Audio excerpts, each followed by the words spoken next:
there's a void in every person's heart that it can only be filled by remembering Allah. Even if you buy everything in your life, you have everything, every wealth in your life, it cannot fill that void.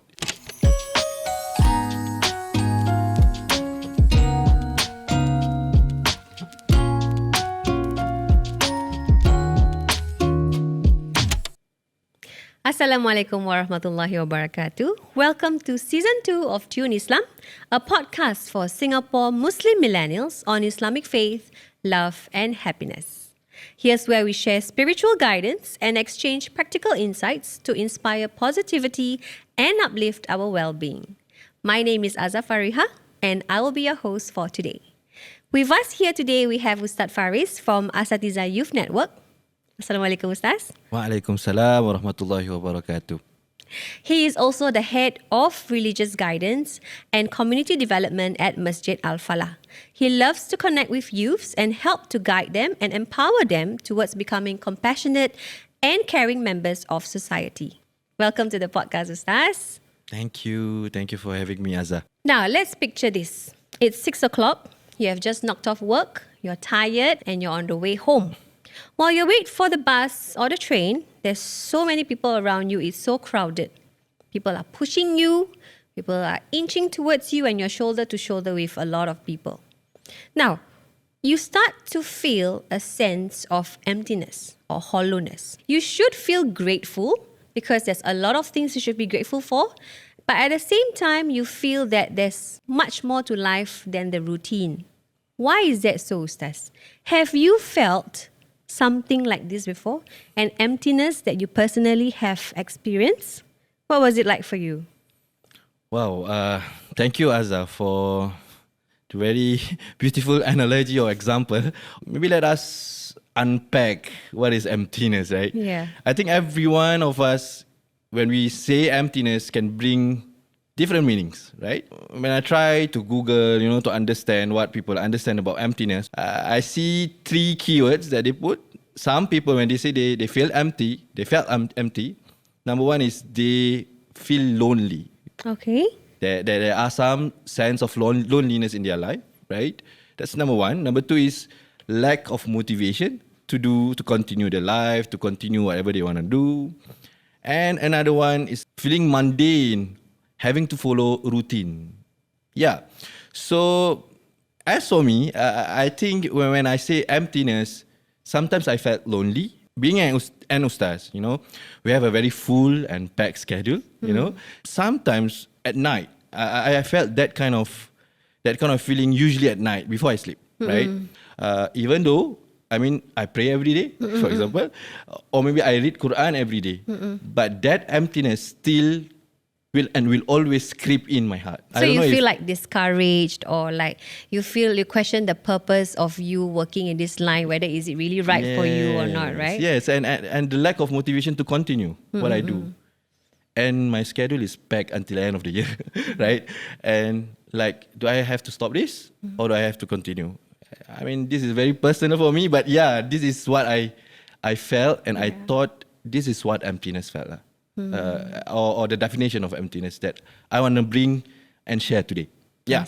That's very interesting. You would think that because of a packed schedule, you would think that you won't have time to question whether this is the purpose or not and all that. But I think as we go through the day, as we go through our normal routine, we start to really question whether this is what we really want to do or not, right? Yes, that's very interesting. It's actually natural to feel empty, right, Ustaz? Like a sense of hollowness.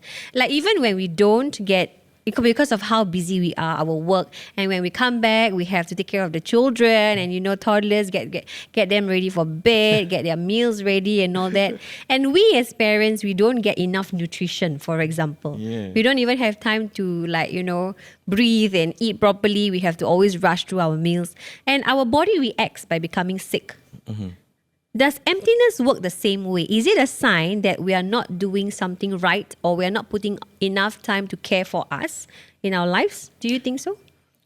I would say yes for that. The way I see emptiness and why we feel empty is because there's something in us in our heart, in our life, that we miss. There's no internalization. There's no conversation. Yes. There's no humility. You know, this is all something that we need every day to freshen up ourselves. Yeah. You know, so I guess when we don't have that, our heart long for that. Yeah. You know, hence we feel a bit lost. We feel a bit empty, and we feel sick. It becomes a routine of what we have to do every day, such that when we perform our solat, it becomes something that slips off our tongue without us actually feeling what we are reading. I call that mechanical, right? It's like robotic. But sometimes like you have to rush through your prayers about like your child is outside or playing. What if he falls off the sofa? You know, things like that. So, you know, these are things that we have to deal with every day. And we try our best, but I feel that's when the emptiness that we feel starts to creep in. And if we don't do anything to change that, it will get worse. Yeah. Is that correct, Ustaz? Yeah. And I really appreciate my night lah. I'm not saying that I don't like to be around people. I don't like to be around my kids. I don't like to be around, my wife and all, right? I love to be around them. But I really, really appreciate alone time, right? Yes, that alone time. I don't do anything. It's just that maybe I'm sitting down at the sofa, you know, just looking through my schedule, just thinking about why I do this. And even I remember one of the quote of a very prominent scholar named Ibn Qayyim al-Jawzi, right? He said that there's a void in every person's heart that it can only be filled by remembering Allah. Even if you buy everything in your life, you have everything, every wealth in your life, it cannot fill that void. You can only fill that void with the remembrance of Allah subhanahu wa ta'ala. We know that in one verse in Quran, it actually recorded what happened before our existence in this dunya or in this world, where we, the offspring of Adam, all of us standing in front of Allah, right? And Allah actually asked us the question that, Alastu bi rabbikum? Allah say, am I your God, right? And we all, every one of us actually said that, yes, you are. And hence, because we have already met Allah, right? We felt that hollowness. We felt that void because we long to have that. Even Plato in his book, The Republic, he said that everyone have the longing to an upper divine, you know, to some force that he and she know that he's in charge, you know. So hence this explains this ayah of Quran. But I always felt that sometimes I can be beside you right now, but I can still miss you, for example, right? I can be beside my wife, I can be beside my children, but I can still feel I'm very far from you. Yes, correct. But sometimes someone that, for example, I just came back from Umrah, that Rawdah image, it's in me because I still remember and I keep on remembering that. Like when we are praying, when we talk to Allah, when we remember Allah, then Allah is present, right? Yeah. So when we don't remember of Allah, then it's absence lah. Yeah. So hence we felt that void, and then yeah. Yes. So in the modern times, like right now, with all our schedules and with the children, what can we do to move away from this emptiness? Are there any surahs that we can recite or any other actions that we can take for us to make sure that we don't feel this emptiness within us? I guess it's quite impossible for us not to feel that emptiness, because even Allah subhanahu wa ta'ala in Surah Al-Ma'arij, for example, right? In verse 15 or 16, if I'm not mistaken, Allah subhanahu wa ta'ala said that indeed I create humans, insan, right? Halua, which some translation actually translate it as anxious, some as nervous, to always feel that. Allah said, I create human like that. So of course Allah continue the ayah and say that illa al-musallin alladhina hum fi salatihim da'imun, or kama qala Allah, which means that except for the one that pray and pray consistently. And even our scholars, when they actually translate and explain about praying consistently, one of the scholars, Imam Fakhruddin Ar-Razi, for example, in his Tafsir Al-Kabir, said that he actually looked at prayer. We have pre-solat, yes, we have solat, and then we have post-solat. Yeah. So post-solat is actually to also be in takbiratul ihram position or state, even after the solat. Meaning that he still continue being mindful, he still continue knowing that Allah see him and he always take good care of the boundary and limitation that Allah subhanahu wa ta'ala have already ordained upon him, right? When you know your purpose, when you know what you want to do, right? You know that you feel that emptiness and you want to search for Allah again. I mean, you Ustaz can lah talk to Allah, Ustaz. We laymen, how we want to talk to Allah. I mean, Allah subhanahu wa ta'ala said in Quran that Allah is actually very near to you like your jugular veins. Yeah. This is in the Quran. It's something that we want to work towards also. Yeah, you it's know? a journey every day and a struggle every day. So, don't see me as an ustaz lah.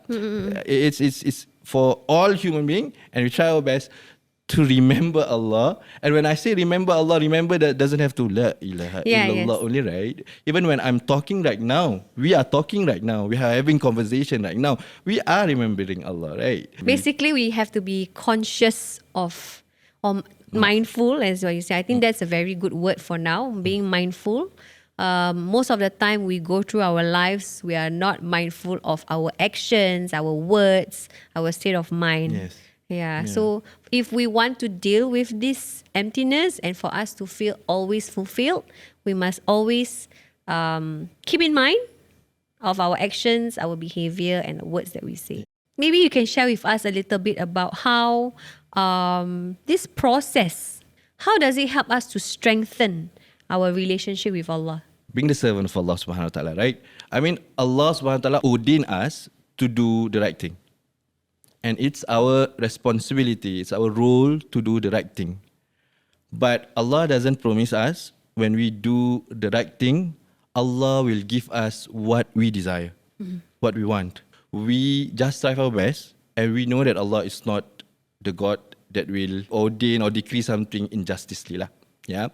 Hence, I remember a verse in Surah Al-Baqarah where Allah subhanahu wa ta'ala said, it's the second last page of the Quran. Allah say, "Wattaqullaha wa yu'allimukumullah," which means that Allah say that have taqwa in Allah subhanahu wa ta'ala, and Allah will teach you.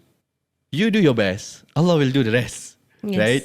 Even though when you see the result is not like what you want, but Allah know that's the best for you at that moment. Right? So continue in doing whatever process that you try your best to remember Allah, to get back in track, to always, try your best to reflect, be mindful.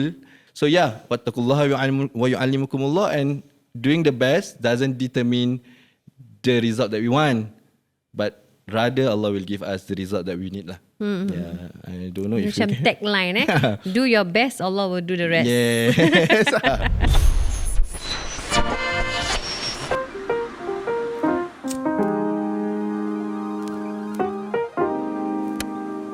Feeling empty is a sign that you are languishing. So I was Googling what languishing meant. And it says that languishing means emptiness and feeling stagnant. Emptiness and feeling stagnant. So that means that you are not alone in this. It doesn't last forever, and there is a remedy for it. So chin up, let's jump back in and find out what that remedy is. Maybe the next question that I want to ask you is, after solat, usually we will tend to spend less time on zikir. What zikir do you recommend, or do you think is good for us to prevent us from forgetting ourselves, or putting solat secondary? What do you recommend? Okay, one zikir that in hadith that Rasul sallallahu alaihi wasallam actually, one time when he talked to Mu'adh bin Jabal, one companion, he said, "I love you, Mu'adh." And then Mu'adh also say to Rasulullah sallallahu alaihi wasallam, "Our Prophet, I also love you, ya Rasulullah." So he say, "Do you want me to teach you something, to read after every solat?" Of course, Mu'adh say, "Yes, I want."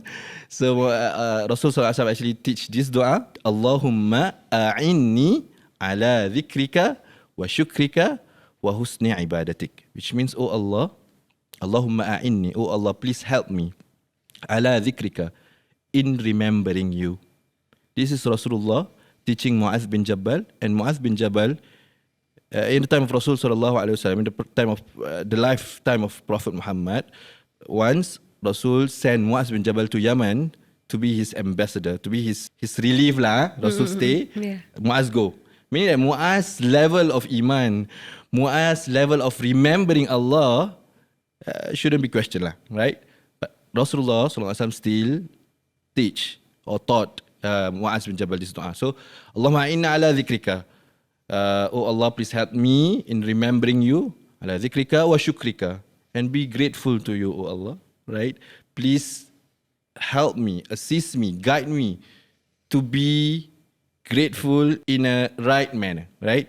And then ala dhikrika wa syukrika wa husni ibadatik, which means, and also please guide me or please help me to have the best kind of ibadah, wa husni ibadatik, right? And then another one, this is my personal favorite dua. This is the dua that Rasul sallallahu alaihi wasallam, Prophet Muhammad, he will recite this before Assalamualaikum warahmatullah, Assalamualaikum warahmatullah. Rasul sallallahu alaihi wasallam will read, Allahumma inni a'udzubika min azabil qabr. Oh Allah, I seek refuge in you, protect me, right? Allahumma inni a'udzubika min azabil qabr, from the torment of graveyard. Wa a'udzubika min azabi jahannam. And oh Allah, please, I seek refuge from you. Please protect me from the torment of hellfire, right? Wa a'udzu bika min fitnati masihid dajjal, or which means, and oh Allah, please protect me from the fitna, from the trials of Dajjal, right? And then wa a'udzu bika min fitnatil mahya wal mamat, right? Which means, and also, oh Allah, please protect me, I seek refuge on you to help me from the fitna of the one that's still living in this dunya and also the one that have already passed on. Right? I think that dua is so meaningful for me. Some people like to talk about the eschatology, about we are near the end time, for example, right? So there's some anxiety there sometimes, right? So it's good for me to put myself together again and know that Allah is powerful, that Allah is in control of everything. Hence, I don't need to worry. As long as I'm talking to Allah, I know that Allah will listen to me. And maybe the last one, that Rasulullah SAW actually taught a companion named Abu Umama, right? The dua of Allahumma inni a'udhu bika minal hammi wal hazan. Oh Allah, I seek refuge or protect me from having excessive, should I say that, excessive anxiety and excessive sadness. Or we can say also depression, right? And then continue, a'udhu bika minal Allahumma inni a'udhu bika minal hammi wal hazan wa a'udhu bika minal ajzi wal kasal.